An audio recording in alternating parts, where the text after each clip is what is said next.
I just wonder why it's taken so long. It looks like you went to the Unity House back in 1986. And other than that, it's just at some point you've got to take responsibility before you commit an offense, not after. I've counted 24 misdemeanors. I think with some of the ones that Mr. Coleman has said, there's probably actually more than that. There were some records that couldn't be found. He stood before the judge claiming he'd finally changed, but when his full criminal history was read out loud spanning decades and 3 states, the courtroom fell silent. What the judge decided next shocked everyone. You're Daniel Ebarbo? Yes, ma'am.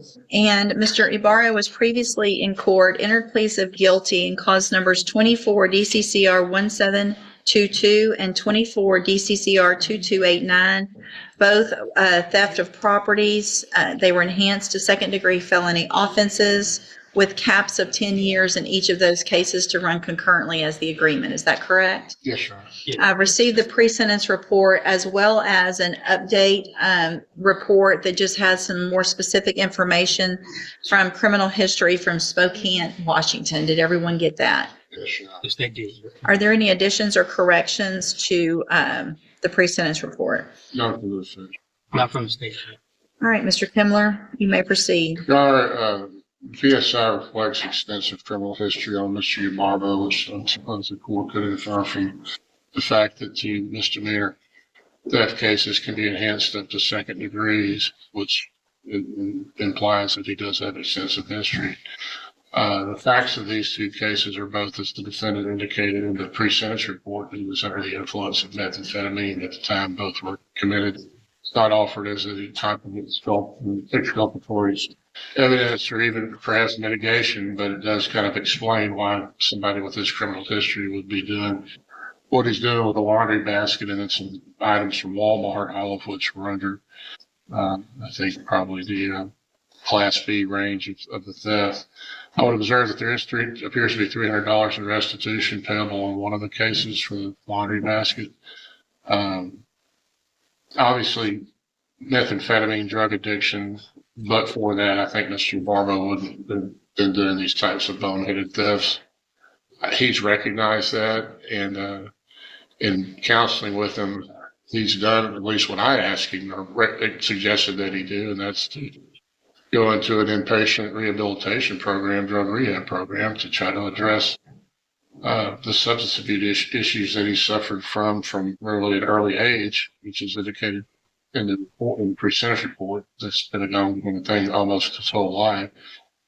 And I think he's done that. And he's you could say terrified of going to prison, but certainly he doesn't want to go to prison. And I think he's willing to do what he needs to do to stay out of prison, to comply with any terms of probation that assesses. He indicates to me that he is drug-free, which obviously, if he drug tested him this morning, that could be corroborated.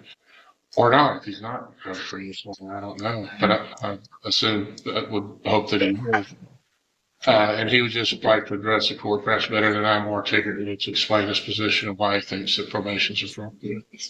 Are you wearing a drug patch? No, ma'am. No, but I think clean so much of shit out of it. Have a seat in the jury box. Let's get that checked first. Okay, so the test was negative. Mr. Ebarbo, you wanted to say something, sir?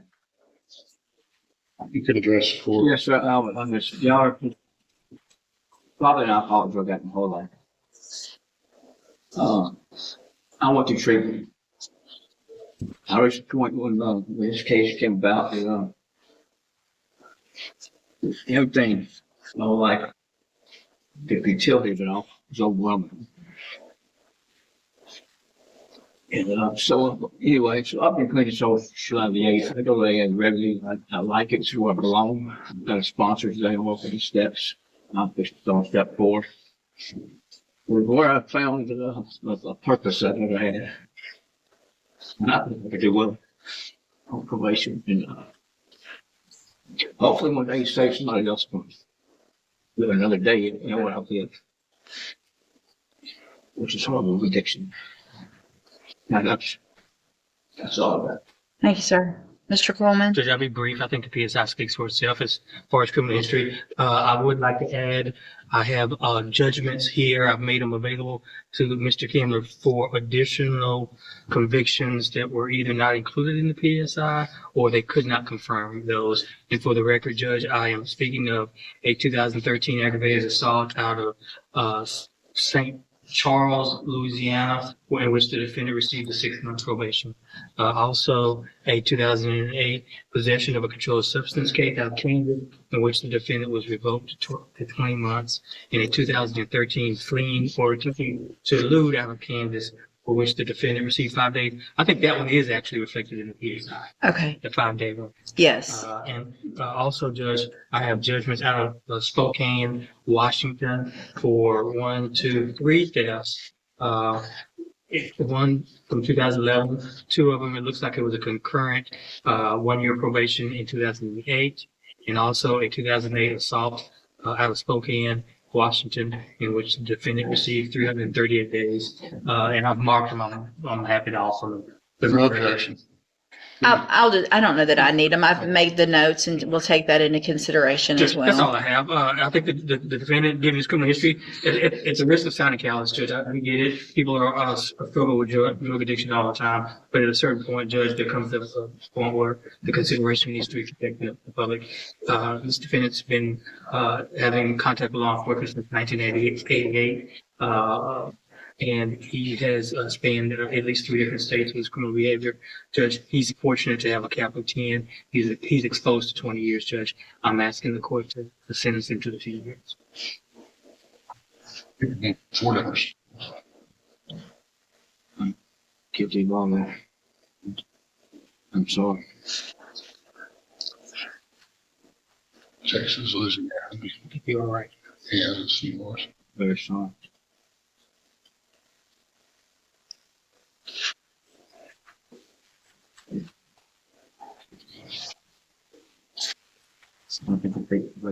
I'm sorry.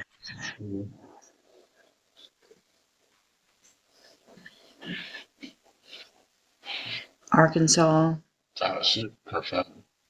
Alabama,